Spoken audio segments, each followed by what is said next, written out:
বাংলাদেশে আমরা নামাজ পড়ি কিন্তু নামাজ ধরি না। নামাজ যদি একবার ধরতে পারি তাহলে সমস্ত কাজকাম আমাদের ভালো হবে। এই কথা বলেছেন কে? পুরুষ মানুষের জন্য 1 নম্বর নেক আমল হলো নামাজ, আর মেয়েদের জন্য 1 নম্বর নেক আমল কিন্তু নামাজ না। মেয়েদের জন্য 1 নম্বর নেক আমলের নাম হলো পর্দা। আমার মায়েরা বোনেরা আছে না নাই? দরকার আছে না নাই? আমার মা বোনদের জন্য ওয়া আমিলুস সালিহার উপরে 10টা মিনিট একটু কথা বলবো। মা, আপনি যদি নামাজ কম পড়েন কোনো সমস্যা নাই, যদি আপনি রোজা কম করেন কোনো সমস্যা নাই, কিন্তু পর্দার মধ্যে যদি কম বেশি করেন আপনার একটা ইবাদত আল্লাহর দরবারে কবুল হবে না। এই জন্য মেয়েদের 1 নম্বর নেক আমলের নামই হলো পর্দা।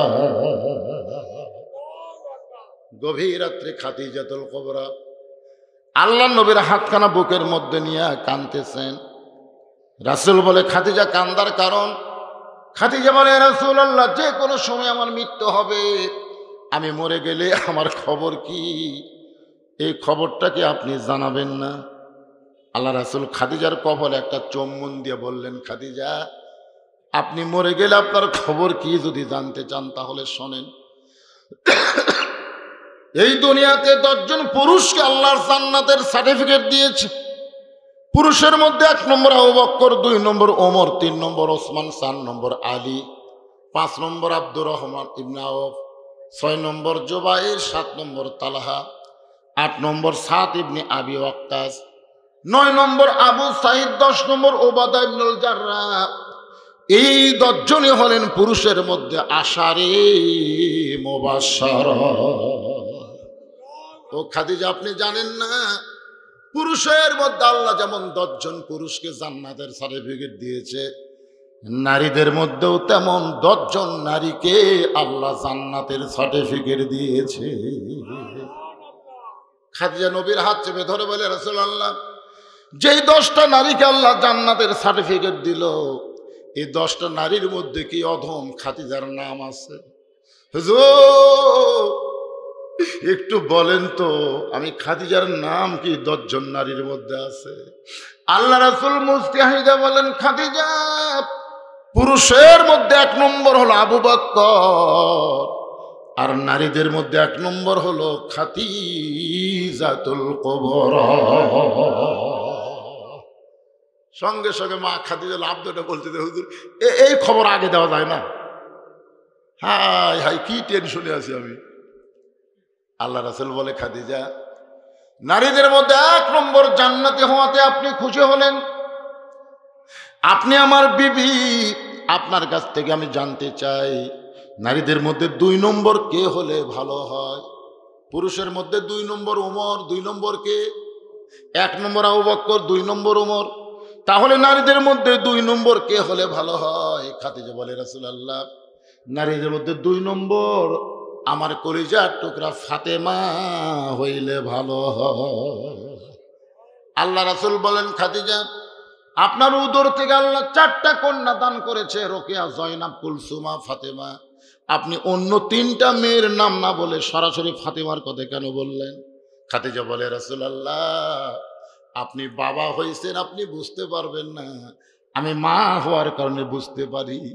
কারণ কোন সন্তান কেমন এটা বাবা বলতে পারবে না, এটা বলতে পারবে তার মা।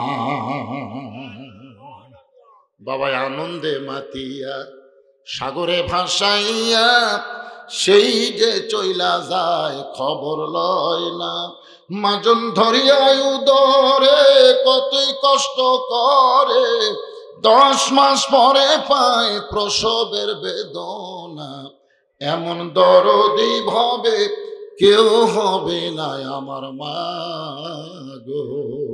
সুবহানাল্লাহ বলেন।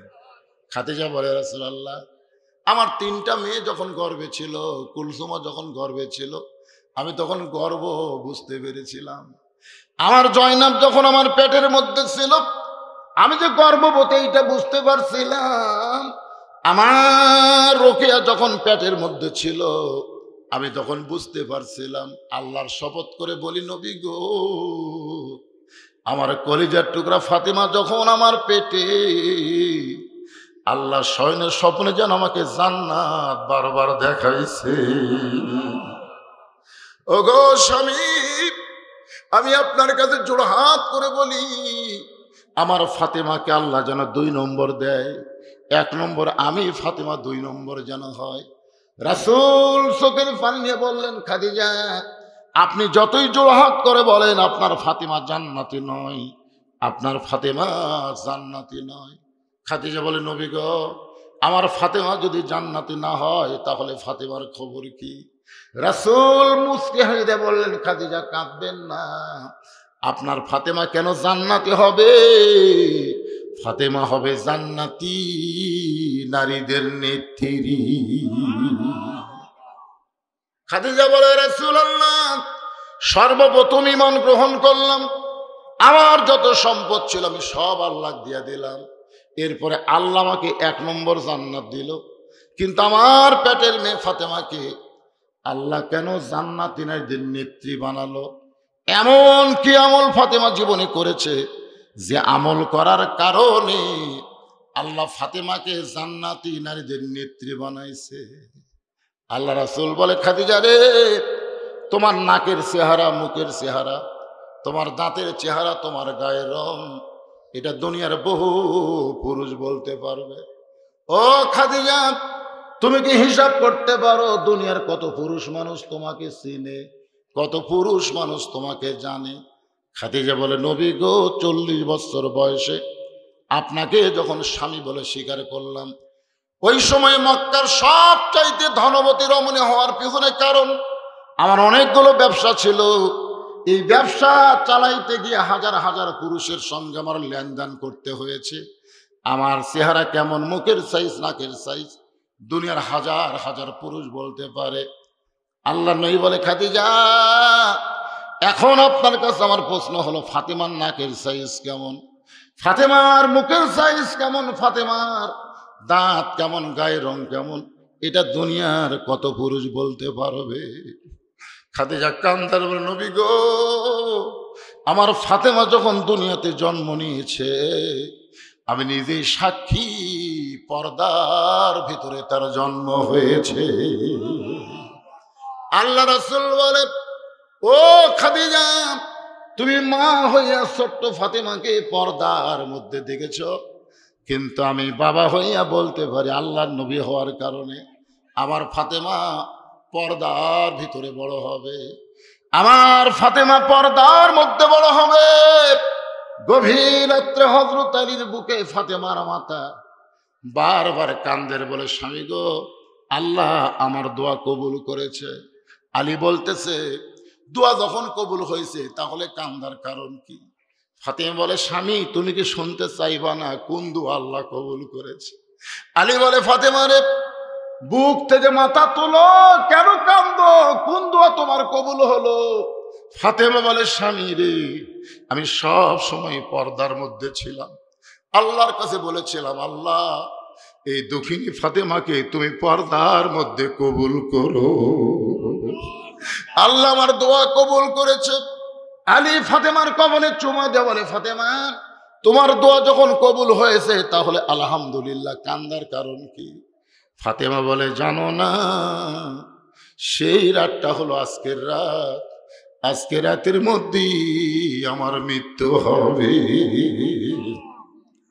গাছের গোড়া কাটলে গাছটা যেমন ঠাস করে পড়ে যায়, হযরত আলী তেমনি পড়ে গেলেন ঘরের মাথায়।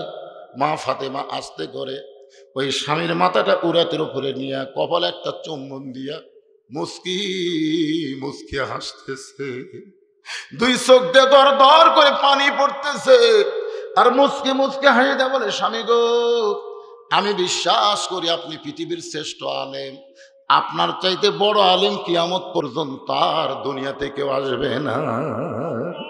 আমি বিশ্বাস করি আপনি পৃথিবীর সব চাইতে বড় বীর, কিয়ামত পর্যন্ত আপনার চাইতে বড় বীর আর এই পৃথিবীতে কেউ আসবে না। ওগো স্বামী, এত বড় আলেম হইয়া, এত বড় বীর হইয়া বইয়ের কথা, মৃত্যুর কথা শুনে আপনি এমন ভাবে কেন পড়ে গেলেন? আপনি কি জানেন না এ দুনিয়া থাকার জায়গা না, এই দুনিয়া থাকার জায়গা না?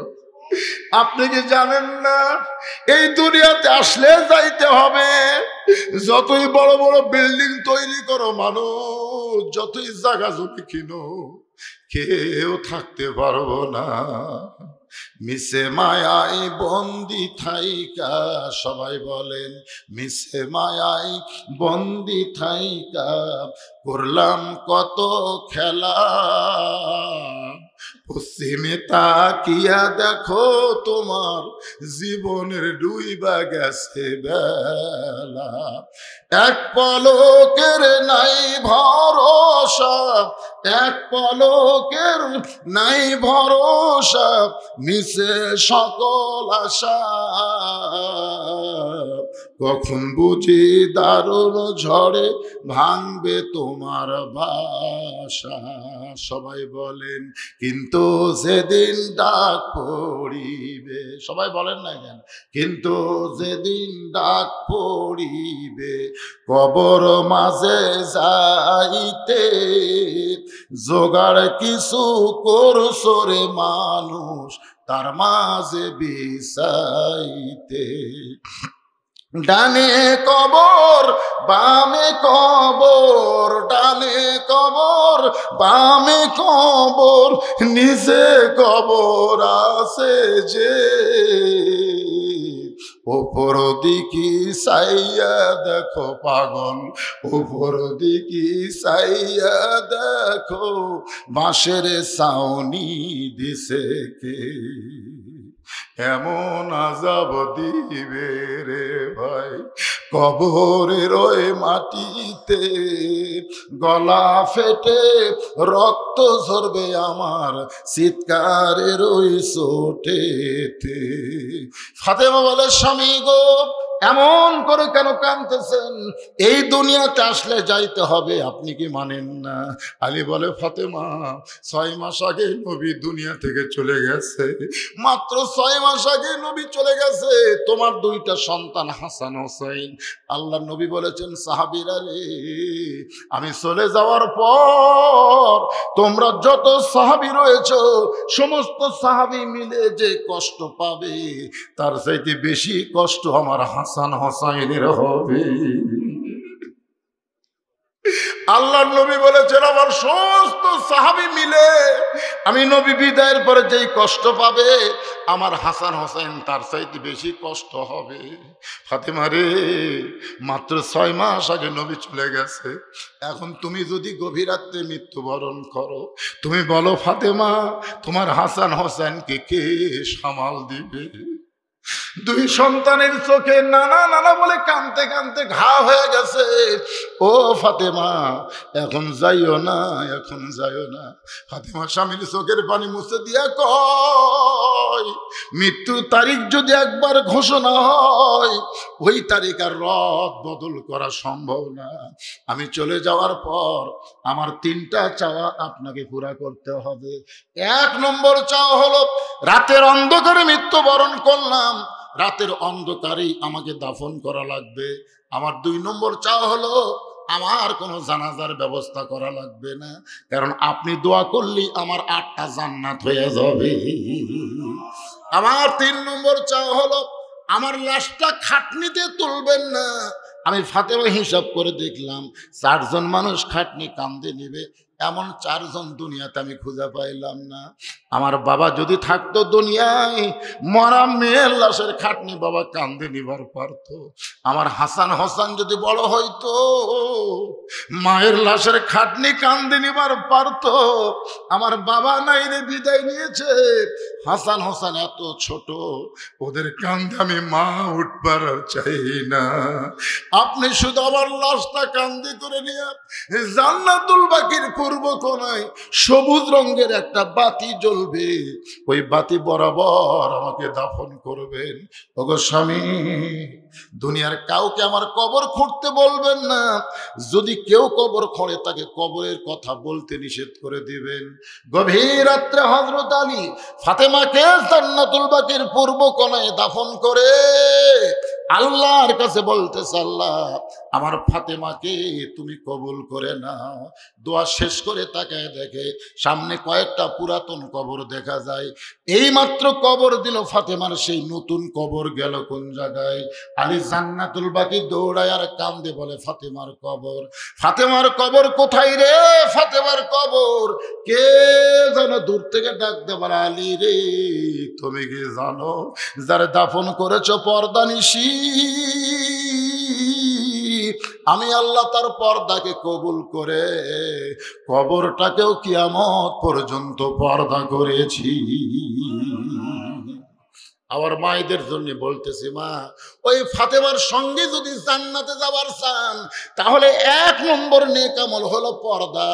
পুরুষের জন্য 1 নম্বর হলো নামাজ, আর নারীদের জন্য 1 নম্বর হলো পর্দা। ও আমিলুস সালেহা, নেক আমলের মধ্যে আমি আপনাকে নামাজ আর নারীদের পর্দা বিষয় ওয়াজ করলাম। তাহলে ঈমান হলো, ও আমিলুস সালেহা হলো। আরো 2টা বিষয় আছে না নাই? সূরা আসরের কয়টা? এখন যেটা আসতেছে ভাইজান, এখানে আর কান্নাকাটি করার সুযোগ নাই, এখন গরম ওয়াজ করা লাগবে। অতাওয়াসাউ বিল হক, ধরে কোন কথা ঠিক কিনা? যা কান্দিছি আমরা আলহামদুলিল্লাহ। আজিজুল হকের একটা ছেলে নাম হলো মামুনুল হক, নাম শুনছেন? এটা কোন জায়গা তো ওয়াজ করছি রে? কে রে হকের ওয়াজ শুনবেন? অতাওয়াসাউ বিল হক, আজিজুল হক, মামুনুল হক, কুলজাল হক তাযাকাল বাতিল ইন্নাল বাতিলা কানা যাহুকা। তো হকের উপর শুনবার গেলে এগুলো ছিলেন না আপনারা? আপনারা মানেন বা না মানেন, এ জাতির শ্রেষ্ঠ সন্তান নায়েবে রাসূল আলেম ওলামা, এটা মানেন বা না মানেন, এমপি বলেন, মন্ত্রী বলেন, আর যাই বলেন, মসজিদের মধ্যে ঢুকলে ইমামতি করে কে? কথা কয় না। আলেম না জালেম? ভালো জায়গায় আলেমদের দাম এখনো বাংলাদেশে আছে, সুবহানাল্লাহ বলেন। পৃথিবীর সবচাইতে দামি এবং ভালো জায়গার নাম কি? মসজিদ। এই জায়গায় এখনো যারা নেতৃত্ব দিচ্ছে তারা হচ্ছে আলেম। আল ওলামা ওয়ারাসাতুল আম্বিয়া, আলেমরা হচ্ছে নবীদের ওয়ারিস। বলেন সুবহানাল্লাহ। আল্লাহ কোরআনে বলেছেন, ইন্নামা ইয়াখশাল্লাহ মিন ইবাদিহিল উলামা। বান্দা সমূহের মধ্যে আলেম বান্দারা সবচাইতে আল্লাহকে বেশি ভয় করে।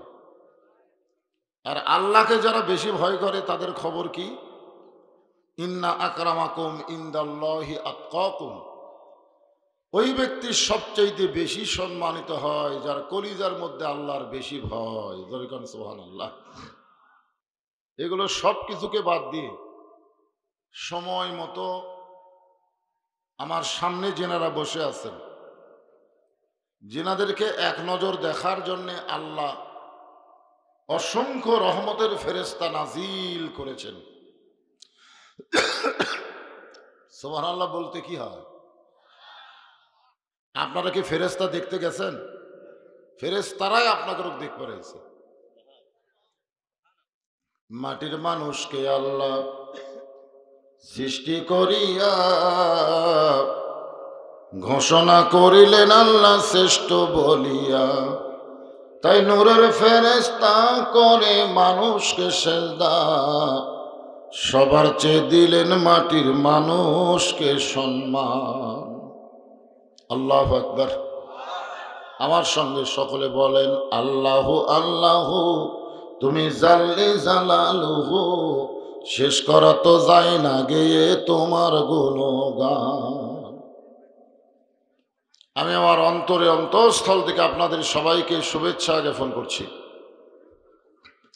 সম্মানিত মা বোনেরা যারা পর্দার অন্তরালে বসে আছেন, আমি তাদেরকেও শ্রদ্ধা জ্ঞাপন করে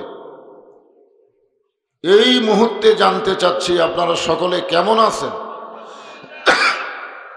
আলহামদুলিল্লাহ রাব্বিল আলামিন।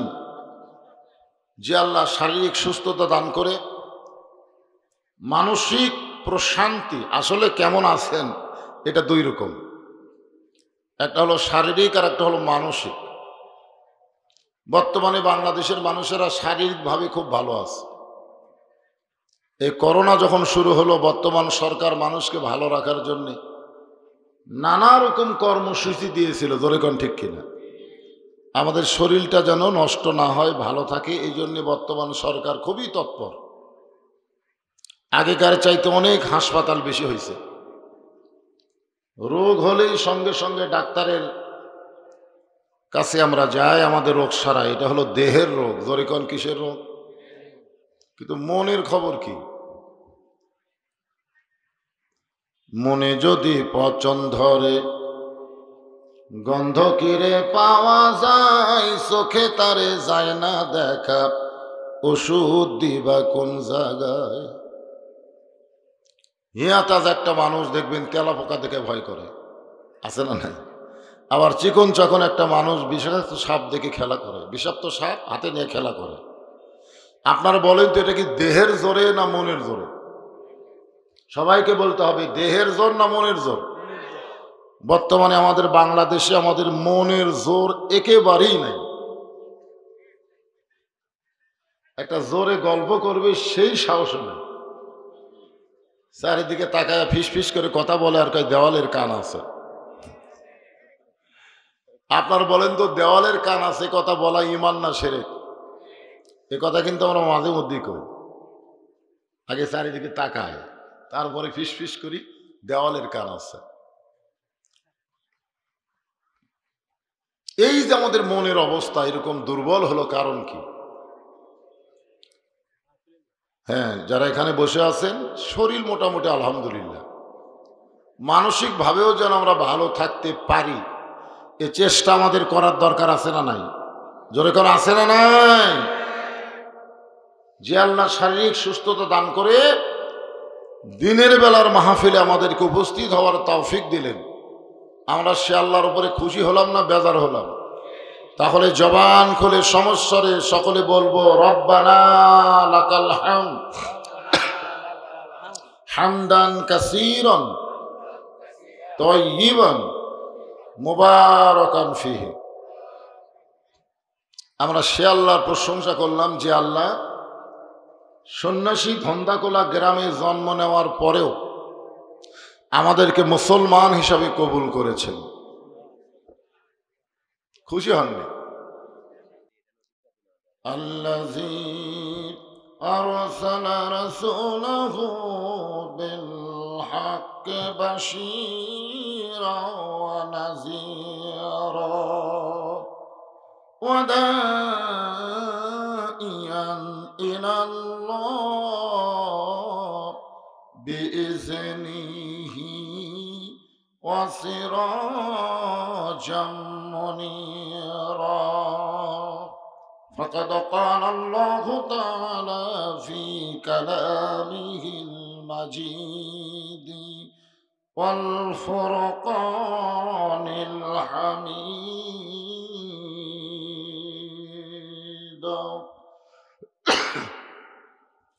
জবান খুলে সকলে পড়েন আউযু বিল্লাহি মিনাশ শাইতানির রাজিম। বিসমিল্লাহির রহমানির রহিম। ওয়াল আসরি ইন্নাল ইনসানা লাফি খুসর ইল্লাল্লাযীনা আমানু ওয়া আমিলুস সালিহাতি ওয়া তাওয়াসাউ বিল হক ওয়া তাওয়াসাউ বিস সাবর ইন্নাল্লাহা ওয়া মালাইকাতাহু ইসাল্লুনা আলান নবী ইয়া আইয়ুহাল্লাযীনা আমানু صلوا عليه وسلموا تسليما اللهم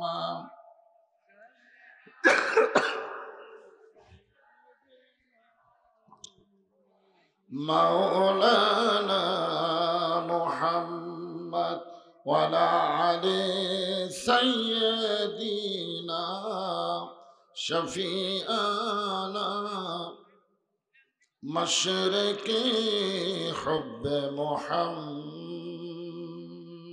সকলে বলি সাল্লাল্লাহু আলাইহি ওয়াসাল্লাম मतलाए दीवानी माँ मतलाए खुर्शीद इश्कास सीनाए सुजानी माँ बलागल उला बिकमालिही कशाफत दुजा बिजमालिही हसनत जमीओ खिसालिही सल्लो अलैहि व आलिही ला इलाहा इल्लल्लाह मोहब्बत अल्लाहर जिक्र ला इलाहा इल्लल्लाह ला इलाहा ला इलाहा इल्लल्लाह ला इलाहा जार दिले आसे आमार आल्लाहर भय जार मने आसे आल्लाहर भय आल्लाह आल्लाह सब समय आहार निद्रा ভালো লাগে না এই দুনিয়া ভালো লাগে না ভালো লাগে শুধু আল্লাহ জোরে লা ইলাহা ইল্লাল্লাহ লা ইলাহা ইল্লাল্লাহ লা ইলাহা ইল্লাল্লাহ লা ইলাহা লা ইলাহা ইল্লাল্লাহ মুহাম্মাদুর রাসূলুল্লাহ রাসূলের মহব্বতে সকলে জবান খুলে বলি সাল্লাল্লাহু আলাইহি ওয়াসাল্লাম। আপনারা যে কলেমার জিকির করলেন এটা মনে মনে করলেও চলবে, লা ইলাহা ইল্লাল্লাহ এটা মনে মনেও যদি করেন চলবে, কারণ জিকিরের মালিক কে? মনের খবর জানে কে? আল্লাহু আলিমুম বিজাতিস সুদূর। আমি জবানে প্রকাশ করিনি, মনের মধ্যে কল্পনা করেছি, এই খবরও আল্লাহ জানে।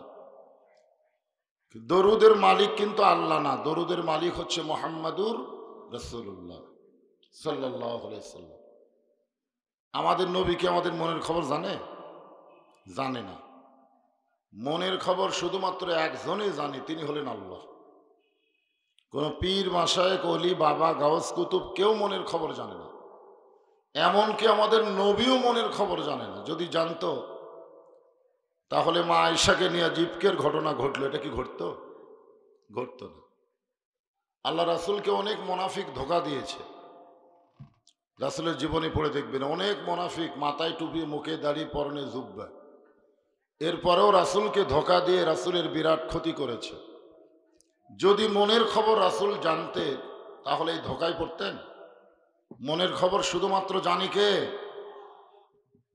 যে ফেরেশতারা এখানে এসেছে ওনারাও আমাদের মনের খবর জানে না। এই জন্য দরুদ জোরে পড়ার কারণ হলো একদল ফেরেশতা এই দরুদগুলো শুনবে, যারা দরুদ পড়তেছে তাদের নামে রাসূলের রওজা মোবারকে দরুদগুলো পৌঁছায় দিবে। আপনি বসে আছেন শিবগঞ্জের একটা মাহফিলে, অথচ আপনার দরুদগুলো এই মুহূর্তে চলে গেল মদিনায়। আমি আপনি যখন তখন মদিনায় যেতে পারবো? মদিনায় যাওয়া হয়তো সকলের ভাগ্যে নাও হতে পারে, কিন্তু যারা রাসূলের আশিক, রাসূলের প্রতি বেশি বেশি দরুদ পড়ে, এই দরুদগুলো ফেরেশতারা রাসূলের রওজা মোবারকে তার নামে পৌঁছায়া দেয়। এই জন্য দরুদ পড়তে আমাদের কোনো আপত্তি। সম্মানিত প্রধান অতিথি জনাব মোহাম্মদ শহীদুল ইসলাম শহীদ, ইউনিয়ন পরিষদের সম্মানিত চেয়ারম্যান, সম্মানিত বরেণ্য অতিথি, বিশেষ অতিথি এবং আমন্ত্রিত অতিথিবৃন্দ, সকলকেই অন্তরের অন্তঃস্থল থেকে আমি শুভেচ্ছা জ্ঞাপন করছি। আল্লাহুম্মা আনতাস সালাম ওয়া মিনকাস সালাম তাবারাকতা ইয়া যাল জালালি ওয়াল ইকরাম। আয় আল্লাহ তাআলা, দিনের বেলায় হাজার হাজার জনগণের স্রোত হয়ে গেছে আজকে গরিব পাড়ার মাহফিলে। ও মাবুদ, তোমার ঘর মসজিদকে মহব্বত করে এরা জান্নাতের বাগান লাগাইছে। আল্লাহ, এই গরিব পাড়ার মসজিদকে কিয়ামত পর্যন্ত তুমি কবুল করো।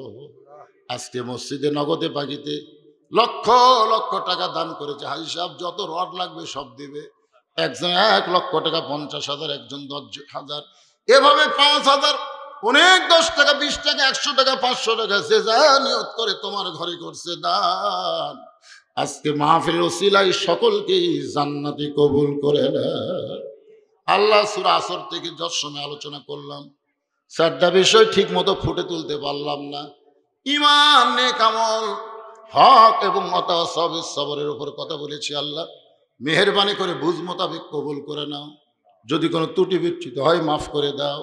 আল্লাহ, আমরা যারা হাত তুলেছি, রব্বির হামহুমা কামা রব্বায়ানি সগীরা, আমাদের বাপ মা যাদের কবরে গেছে, বাপ মার কবরটাকে জান্নাতের টুকরা বানিয়ে দাও।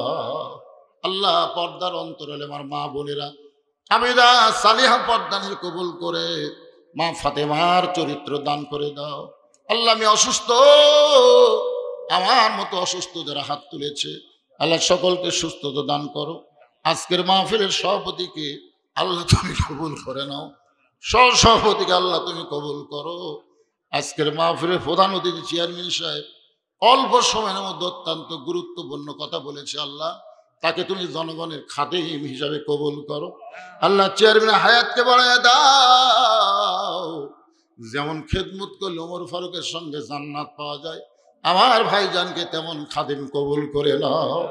আমার বাবাজিরা হাত তুলেছে, মা বোনেরা হাত তুলেছে, যুবকেরা, কচি কাঁচা মুরব্বী, হাজী সাহেব, আলেম ওলামা, হাফেজ সাহেব, আল্লাহ যার 2 কানাত পছন্দ করো ও মাবুদ, তার 2টা হাতের ওসিলায় আমাদের দোয়া কবুল করো।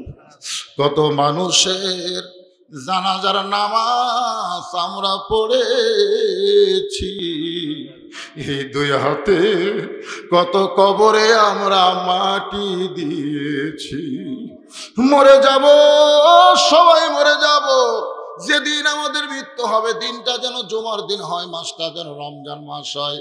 ইমানের সাথে, ইজ্জতের সাথে দুনিয়া থেকে বিদায় নেওয়ার কালে আমাদের জবানে জারি করে দিও লা ইলাহা ইল্লাল্লাহু মুহাম্মাদুর রাসূলুল্লাহ সাল্লাল্লাহু আলাইহি ওয়াসাল্লাম।